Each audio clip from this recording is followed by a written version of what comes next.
Glorious big booties.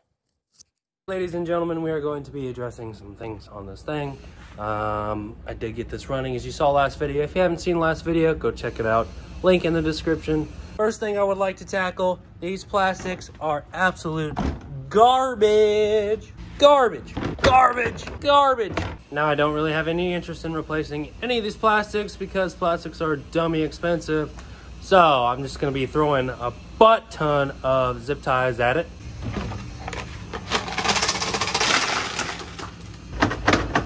What I'm doing here is I'm drilling in groups of 4 so I can do an X pattern with the zip ties. Now, I don't know if this provides any extra strength. I would like to believe so, but in all honesty, I have no idea. I just like the way it looks. I'm gonna be doing that to all the cracks around this thing behind the scenes so you guys don't have to fall asleep watching that. So let's get into the next thing. Now, along with the plastics, these brakes are pretty garbage too, although the rotors did clean up when I rode it, but the rear pedal is still locked up, so I've got to get that straightened out. It's my assumption that this pivot point is probably just seized up, needs to be cleaned and lubed. Also, I've never seen a clip like this, and I would love to see more on other brands. O-rings, trash. This collar is supposed to slide in and out freely on the pedal, and this 12-ton press had a hard time pressing it out.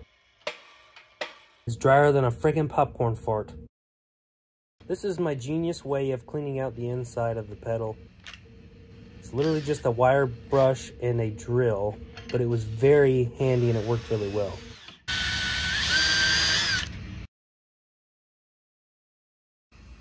Now for the collar, I'm just going to scrape it against some sandpaper and some Scotch-Brite.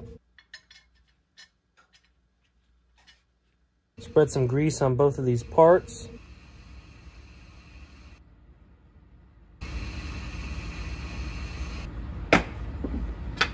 Pop in some new O-rings and crank her down.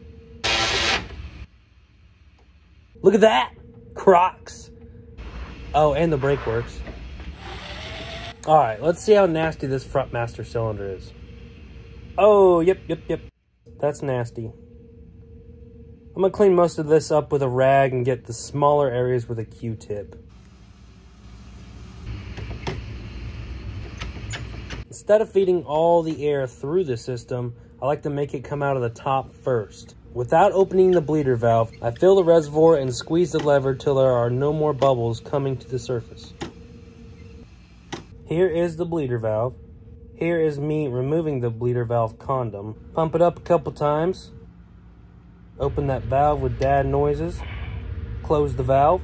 Then release the lever and repeat till the fluid coming out is clear. And for a test.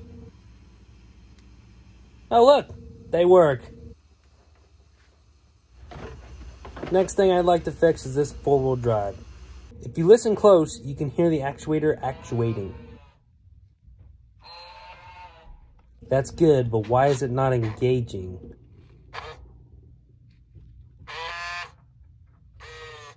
I want to take it apart and see, but I'm having a hard time reaching this bolt. Freaking Can-Am. That was a total pain in the ass. I had to get these 3 bolts off of this housing here. And the bottom one was stripped and there was no way to get it easily, so I spent a couple hours on that bolt. But I finally got it, and now I can swivel this around, pull that out, and get to that bolt, obviously. So I'm just gonna take this whole piece out and lay it on the table. Okay, well, after further inspection, I need to unbolt the diff and slide it forward before I do that, so I'll go ahead and do that. Well, that was dumb as dirt. I had to take the wheel off so I could take the caliper off, so I could take the rotor off, so I could take these bolts out to slide the differential up, so I could take the whole shaft and housing out so I could get to that bolt. Well, here's the bolt.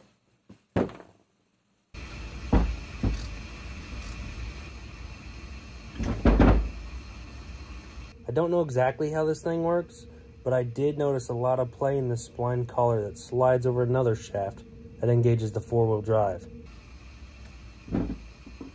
I'm just kind of poking around to see how this thing operates and if anything looks broke or out of place. I really didn't see anything besides the play that it had. Now this is just confirmation that it does actually actuate. But still, that play just does not seem right to me. I did end up taking this whole housing apart, but I didn't really find anything too obvious. Although these two pieces right here are showing some wear. You can see a little bit of silver on that top part and also on the inside of the fork. Also, this little piece here seems to have gotten bashed a good bit, which might be a cause of the slop. I'm gonna go ahead and replace those two pieces, but the good thing is that they're not that expensive. Is that your hammer? This is my hammer. That's her hammer. Don't mess with her hammer.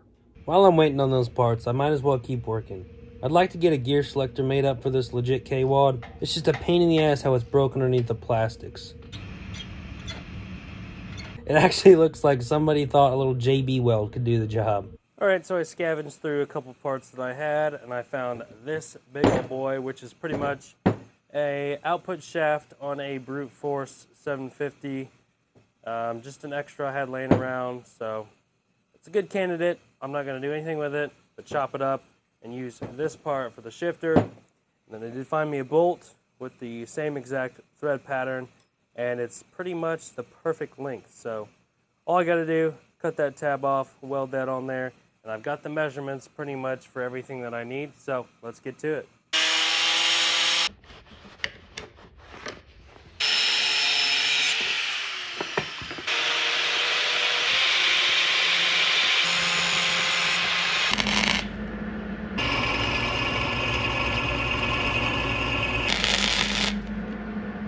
What a freaking tight fit this was.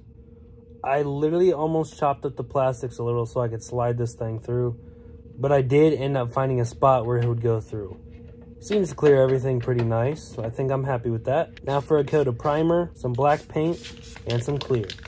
Now I have looked and looked and looked for one of these. They don't make them new. They don't have them used anywhere. I did find one that was actually broken, just like this, did not work. So what I think I'm going to do is I'm just going to make a plate to just cover this. Maybe make my own speedometer that says 0 and fast. I'm not sure yet, but I do want to just cover this up. I think it'll look a lot better than just having to look at this, since I can't even find one, so.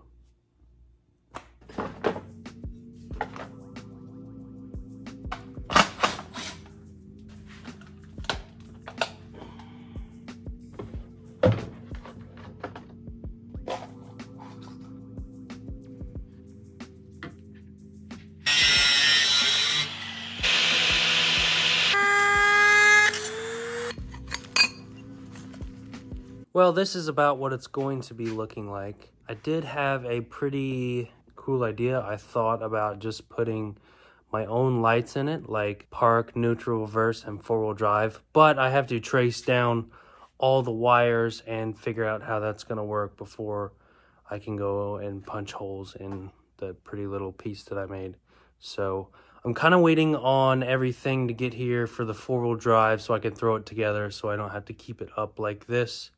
It is up like this so the oil doesn't drain out of the shaft hole. But yeah, if I can't figure out how I'm going to be doing that, I guess I'll just leave a metal plate in place of it. It doesn't look too bad, in my opinion. Well, one of those parts I ordered is on back order till next month. So that's pretty much all I can do. Now I just gotta wait. So thank you guys for watching. Hope you enjoyed this episode.